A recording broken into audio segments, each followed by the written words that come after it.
like and follow Januel. Hello guys, for today's video ay gugupitin natin ang aking anak kay halaban na niya buhok. Paano kasi di rin maara magsudlay tapos pero nagugurong-gungit buhok. Naiirit ako pag kinita nga pero may lama hagi Diyos ko nga bata agad udog kay makulit. Ate kapta din ng buhok. Ate ubus. Hala ka, sige, tutuklay ko tim ate, tutukla. Mo ate kay kukulba. Hala, sige, ngisi-ngisi lang. Ay, di Alex. Medyo na iirita na ako kay hagi dawin ka magkulit. Hikalix, ginuhuyam na. And now, ayun, ngisi-ngisi na la.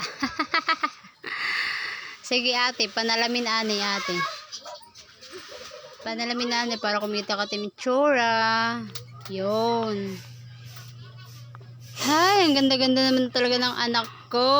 Diba? Galing ko maggupit. Ano sa, gingugutom na, kaya nahigda nala. Thank you for watching. Bye-bye.